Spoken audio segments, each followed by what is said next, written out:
उसके आगे प्रशासन बिल्कुल बेबस, लाचार दिखाई दे रहा था और इसी पर अब सवाल भी उठाए जा रहे हैं। इन बोगियों को देखिए, इनकी हालत को देखिए और समझ जाइए कि इसमें क्या कुछ हुआ होगा। अगर लोग वक्त रहते इन ट्रेनों में जो सवार थे, अगर वक्त रहते न निकलते तो शायद यह हादसा और भी विकराल रूप धारण कर सकता था। और तब उसके बाद इसकी जिम्मेदारी कौन लेता? क्या यह कहा जाता कि उग्र भीड़ ने इस ट्रेन में आग लगा दी और लोगों की मृत्यु हो गई, या फिर इसके लिए भी स्टेशन मास्टर को ही जिम्मेदार ठहराकर उसके बाद इस पूरे मामले से कन्नी काट लिया जाता? ये तस्वीरें हम आपको दिखा रहे हैं। रामकृपाल जी, सबसे पहला सवाल हम आपसे लेना चाहेंगे। बिहार में यह हादसा होता है और लालू प्रसाद यादव भी रेल मंत्री रह चुके हैं और नीतीश कुमार जो कि मौजूदा मुख्यमंत्री हैं बिहार के, वो भी रेल मंत्री रह चुके हैं। लेकिन राज्य की तमाम पार्टियां यूं देखें तो केंद्र सरकार पर और साथ ही साथ रेल मंत्रालय पर आरोप लगाती हुई दिखाई दे रही हैं। कहां तक उचित है ये? देखिए, सबसे पहले तो ये हादसा में जो 37 लोगों की मौत हुई है, खासतौर पर 30 महिला है जो जानकारी है हमें, और बच्चे हैं, ज्यादातर पर महिलाएं थी। उनके प्रति संवेदना है। ईश्वर से प्रार्थना करते हैं कि उनके आत्मा की शांति मिले, उनके परिवार को दुख को सहने की मजबूत स्थिति प्राप्त हो, ये मैं कहना चाहूंगा। दूसरी बात यह है कि ये जो बड़ी हादसा हुई है, ये हादसा को टाला जा सकता था। मंदिर है वहां, कात्यायनी मंदिर, जो बहुत फेमस मंदिर है। आमतौर पर हर शुक्रवार और सोमवार को वहां पर भीड़ लगती है, लोग दूध वगैरह चढ़ाया करने का काम करते हैं जी। और ये सावन के अवसर पर इसका महत्व और बढ़ जाता है और प्रतिवर्ष बड़े पैमाने पर लोग अगल बगल से लोग आते हैं और यहाँ मंदिर में जाकर दर्शन करते हैं और उसी स्तर पर हर साल भीड़ लगी रहती है। शासन को और सरकार को ये मालूम है, तो निश्चित तौर पर यह चाहिए था कि शासन वहां अतिरिक्त पुलिस बल की व्यवस्था करती है। आमतौर पर मेला वगैरह में जो व्यवस्था की जाती रही है वो करना चाहिए था। और रेल प्रशासन को भी राज्य प्रशासन के जिला प्रशासन से कोऑर्डिनेशन करके ये जो हादसा है इसको रोकने की कोशिश करनी चाहिए थी। कि ट्रैक पर लोग खड़े थे और ट्रैक से लोग हटा देते, पुलिस बल रहता, मार्केटिंग करने का काम किया होता, तो शायद रेलवे ट्रैक पर लोग नहीं आते और इतनी बड़ी तादाद में 37 लोगों की मौत हुई है। 30 नहीं, 37 लोगों की मौत हुई। जो राज्य सरकार कर रही है वो सरकार कर रही है, केंद्र सरकार कर रही है कि 28 लोगों की मौत हुई है। क्या सच्चाई है वो तो बाद में पता चलेगा। रामकृपाल जी, इसमें दरअसल अगर देखें एक बात मैं मानता हूं कि इतनी इस मौत को जो ज्यादा संख्या में है इसको बचाया सकता था।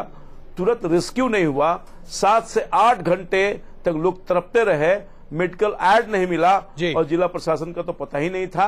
हेलीकॉप्टर यानी कि आप जाने का रास्ता नहीं है। जी, आप पूरी तरीके से राज्य सरकार पर एक तरह से जिम्मेदारी डाल रहे हैं। पहले तो राज्य सरकार को एहतियात बरतना चाहिए था और दूसरी बात यह है कि वहां पर रेस्क्यू और रिलीफ ऑपरेशन सही नहीं हुआ।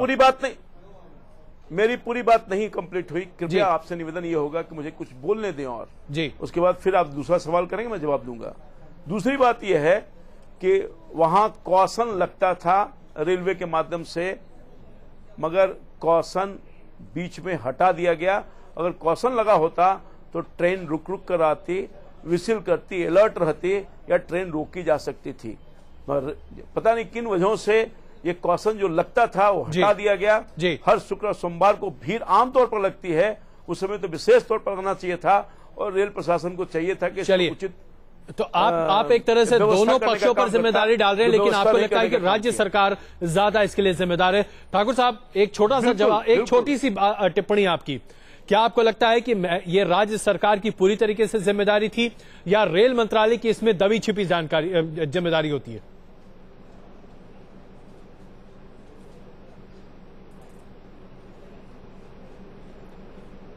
सीपी ठाकुर जी, आपको आवाज आ रही है हमारी? जी जी जी, सुन आवाज अभी नहीं आ रही थी, 2 मिनट पहले बंद हो गई थी। जी जी, हम आपसे जानना चाह रहे हैं कि क्या आपको लगता है कि ये राज्य प्रशासन की जिम्मेदारी थी? और इसके साथ साथ एक दूसरा सवाल, क्या आम आदमी को जरा एहतियात नहीं बरतना चाहिए? ट्रैक पर कोई भी व्यक्ति खड़ा हो, ये तो घटना एक तरह से दुर्घटना की सूचक है। ये देखिए, उसमें हम यही कहेंगे। पहले तो मैं भी जब सुना तो सब लोग दुखी हैं, जो भी भारतवासी हैं।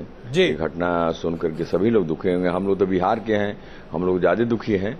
इतने बच्चे मर गए और उनके घर वाले कितने परेशान होंगे।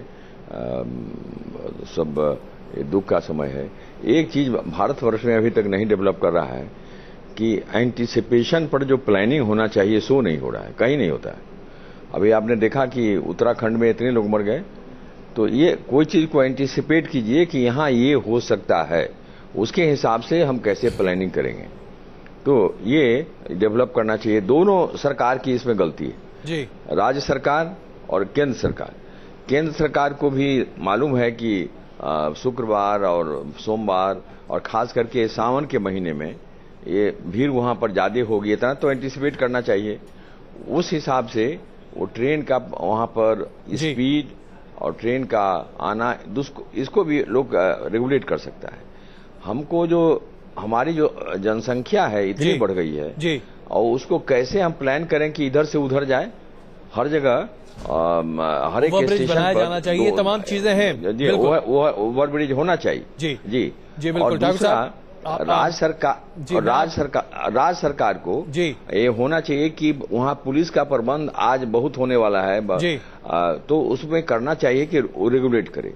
तो फेलियर यहाँ दोनों सरकार की है और हर जगह हम देखते हैं कि दोनों जगह लोग ये 10 दिन के बाद सब भूला जाएगा। बिल्कुल यही मुद्दा हम भी उठाना चाहते हैं कि ये बातें होती हैं, जब हादसे होते हैं तो लोग उसके ऊपर राजनीति भी कर लेते हैं और 10 दिन बाद हर कोई भूल जाता है कि उस पर क्या होने जा रहा है। आप दोनों हमारे साथ बने रहें। अपने दर्शकों को हम दरअसल दिखाना चाहते हैं कि हादसा आखिरकार हुआ कैसे।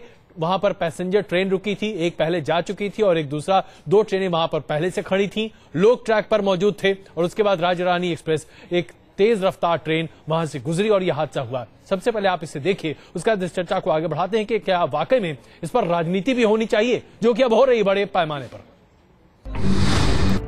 वक्त सुबह के 8:30 बजे, जगह बिहार का धमारा स्टेशन। हर रोज की तरह सहरसा से चलकर राज्य रानी एक्सप्रेस पटना के लिए जा रही थी। एक्सप्रेस ट्रेन की वजह से धमारा स्टेशन पर अप और डाउन लाइन पर खड़ी पैसेंजर ट्रेनों को स्टेशन पर ही रोक दिया गया था। लूप लाइन से राज्य रानी एक्सप्रेस को गुजारा जाना था। सावन का आखिरी सोमवार होने की वजह से धमारा स्टेशन पर श्रद्धालुओं की भारी भीड़ थी। भोले के भक्त मंदिर में भगवान के दर्शन के लिए जाने की तैयारी में थे। इसके लिए उन्हें रेलवे ट्रैक पार करके जाना था। इसी बीच धड़धड़ाती हुई राज्य रानी एक्सप्रेस आई और ट्रैक पर खड़े लोगों को रौंदती हुई चली गई। इसी के साथ स्टेशन पर हाहाकार मच गया। 8:30 पौने 9 के बीच की घटना है। एक धमारा घाट स्टेशन है समस्तीपुर डिवीजन में। ये दूसरा स्टेशन है मानसी से सहरसा की ओर बढ़ेंगे तक। उस स्टेशन पर ये ट्रेन रुकती नहीं है और इसको थ्रू लाइन दिया हुआ था और ये लाइन नंबर 2 जो है मेन लाइन, उससे ये ट्रेन निकल रही थी। इसी बीच एक अनफॉर्चुनेट हादसा हुआ। मरने वालों में ज्यादातर महिलाएं थीं और सभी भक्त कात्यायनी मंदिर जा रहे थे। घटना स्थल से कुछ दूरी पर कात्यायनी स्थल पर सावन के अंतिम सोमवार का मेला लगता है, जिसकी वजह से भीड़ भी ज्यादा थी। इतना बड़ा हादसा कैसे हुआ, इसको लेकर तमाम सवाल उठ रहे हैं, लेकिन रेलवे के अधिकारी कुछ और ही कह रहे हैं। आज बताते हैं वहाँ पे एक मेला भी था, जिसकी वजह से कुछ भीड़ थोड़ी सी ज्यादा भी थी, लेकिन ये ट्रेन एक सिग्नल मूवमेंट पे आ रही थी और कुछ यात्री नॉन प्लेटफॉर्म साइड के उतर के पटरी पे खड़े हो गए थे या चल रहे थे, जिसकी वजह से ये रन ओवर का हादसा हुआ है। रेलवे के अधिकारी इतने बड़े हादसे के बाद स्थानीय प्रशासन को जिम्मेदार ठहरा रहे हैं, लेकिन सवाल रेलवे पर भी है। जब रेलवे को मालूम था कि धमारा के पास मेला लगा हुआ है और उसमें हजारों लोग जुटते हैं, फिर रेलवे ने वैकल्पिक इंतजाम क्यों नहीं किए? दूसरा सवाल यह है कि धमारा स्टेशन पर यात्रियों को प्लेटफॉर्म पार करने के लिए फुट ओवर ब्रिज क्यों नहीं है? साथ ही सवाल ये भी है कि ट्रैक पर खड़े लोगों को राजरानी एक्सप्रेस के आने की जानकारी क्यों नहीं दी गई? अगर रेलवे ने वक्त रहते वैकल्पिक इंतजाम किए होते और थोड़ी सी जिम्मेदारी निभाई होती तो एक बड़ा हादसा टाला जा सकता था। धमारा से श्याम सुंदर सुशोभित, न्यूज नेशन। जाहिर सी बात है, इसमें राज्य सरकार यानी कि स्थानीय प्रशासन की जिम्मेदारी तो बनती ही बनती है, रेल मंत्रालय की भी जिम्मेदारी बनती है। आखिरकार स्टेशन मास्टर क्यों नहीं इस बारे में पहले से तस्दीक कर सकता था कि यहां पर बड़े पैमाने पर लोग एकत्रित हैं और ऐसे में ट्रेन की स्पीड कम होनी चाहिए, लेकिन ऐसा कुछ नहीं हुआ। ऐसा लगता है जैसे कि सब कोई बस नींद की गोली खाकर सो रहे थे। आइए हम आपको दिखाते हैं कि इस हादसे के बाद जहां पर अब रेल मंत्रालय और साथ ही साथ राज्य सरकार पर सवाल उठने शुरू हुए हैं, वहीं पर राजनीति भी जबरदस्त तरीके से हो रही है। हर राजनीतिक दल अपना उल्लू सीधा करते हुए यहां दिखाई दे रहे हैं। देखिए रिपोर्ट। हादसे को गुजरे 2 घंटे भी नहीं बीते और सियासी तलवारें म्यान से बाहर निकल आईं। हादसे में 30 से ज्यादा लोगों ने अपनी जान गंवा दी, लेकिन रेल मंत्री कह रहे हैं कि हमारी कोई जिम्मेदारी नहीं है, गलती तो राज्य सरकार की है।